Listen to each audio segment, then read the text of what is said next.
Horror फिल्मों का अपना एक अलग ही क्रेज है। बॉलीवुड में भी समय समय पर कई हॉरर फिल्में बनती रही है। अब तक सबसे ज्यादा हॉरर फिल्में रामसे ब्रदर्स ने बनाई है। इनकी ज्यादातर फिल्में प्योर हॉरर फिल्म होती थी।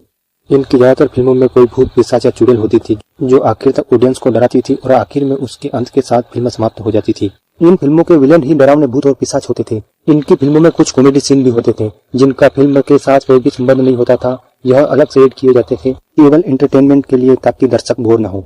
कुल मिलाकर कहे तो ये केवल फिल्म एंटरटेनमेंट के लिए बनाते थे। ये लो बजट फिल्म बनाते थे। यह चाहते थे जैसे तैसे इनकी फिल्म हिट हो जाए। इनकी ज्यादातर फिल्मों में नई नई स्टार कास्ट होती थी। इनकी फिल्म में कोई बड़ा नाम नहीं होता था। अब रामसे ब्रदर्स के 7 भाई मिलकर फिल्में बनाते थे। अब डायरेक्टर इनमें से ही कोई कर लेता था, कोई प्रोड्यूस कर लेता था। अब इनकी फिल्मों में ना कोई बड़ी स्टार कास्ट होती थी और फिल्मों का निर्माण भी ये 7 भाई मिलकर करते थे, जिससे फिल्म में आने वाला खर्च कम हो जाता था और इनकी फिल्में कम बजट में बनकर तैयार हो जाती थी। अब महल की बात आती है तो यह एक रोमांटिक हॉरर फिल्म थी। यह फिल्म हॉरर फिल्मों की कैटेगरी में आती है, परंतु यह फिल्म रामसे ब्रदर्स की फिल्मों से कई मायनों में अलग थी और इस मूवी की कहानी भी रामसे ब्रदर्स की फिल्मों से अलग थी। इस फिल्म में कोई भी खूनी पिशाच और नेवला नहीं था और बिना किसी खून खराबे के इस फिल्म की कहानी आगे बढ़ती रहती है। इसकी कहानी ही इसकी जान थी। बाकी 70, 80s और 90s के दशक में कई हॉरर फिल्में बनी, परंतु उनकी कहानी में ज्यादा कोई दम नहीं होता था और उनका बजट भी इतना ज्यादा नहीं होता था। वो कम से कम खर्चा करके फिल्में बनाते थे और ज्यादातर ग्रामीण इलाकों में उनकी फिल्में रिलीज होती थी और जैसे जैसे हिट हो जाती थी।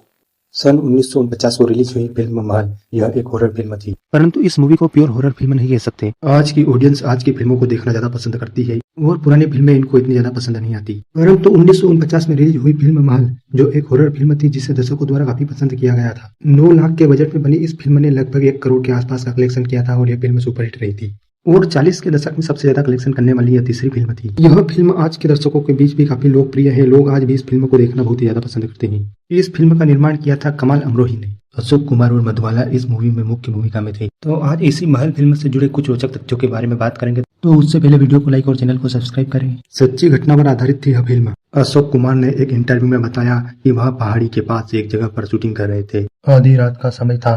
तब अशोक कुमार देखते हैं कि वहाँ एक कार है जिसमें एक औरत की सर कटी हुई लाश है और पल भर में ही सब कुछ गायब हो गया। अशोक कुमार के होश उड़ गए। उन्होंने अपने स्टाफ को इस बात के बारे में बताया। किसी ने उन पर विश्वास नहीं किया। हर किसी ने सोचा कि अशोक कुमार ने कोई सपना देखा है। तो अशोक कुमार इस घटना की शिकायत लेकर पुलिस स्टेशन पहुंचे तो उन्हें बताया गया कि यह घटना आज से लगभग 14 वर्ष पूर्व घट चुकी है, यानी यह घटना 14 साल पहले ही हो चुकी थी। अब अशोक कुमार ने इस पूरी घटना को कमाल अमरोही को सुनाया और इस घटना पर फिल्म बनाने को कहा। अब इस फिल्म की कहानी पूरी सच्ची तो नहीं थी, परंतु यह फिल्म सच्ची घटना पर आधारित थी। महल की सक्सेस के बाद मधुबाला स्टार बन चुकी थी और लता मंगेशकर भी इस फिल्म के बाद स्टार बन गई थी। उस समय इस फिल्म को प्रोड्यूस किया था एक्ट्रेस देविका रानी के प्रोडक्शन हाउस बॉम्बे टॉकीज ने, जिसकी हालत उस समय इतनी बेहतर नहीं थी।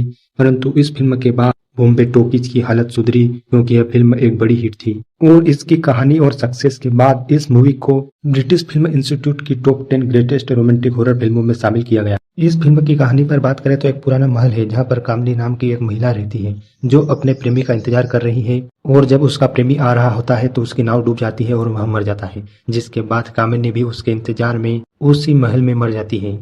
अब हरिशंकर यानी अशोक कुमार उस महल में रहने के लिए आता है। उसे चारों ओर कामनी की आवाजें सुनाई देती है। उन आवाजों को सुनकर वह कामनी को पूरे महल में ढूंढने लगता है। इस फिल्म में पुनर्जन्म की कहानी दिखाई गई है। इसके साथ ही इसमें कई डरावनी घटनाएं भी देखने को मिलती है। इस फिल्म का एक काफी लोकप्रिय गाना था आएगा आने वाला। यह गाना गाया था लता मंगेशकर ने और इस गाने को फिल्माया गया था मधुबाला पर।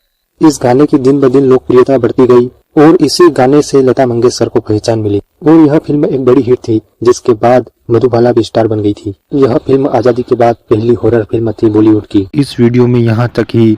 इस वीडियो को लाइक कर दीजिए और चैनल को सब्सक्राइब कर लीजिए।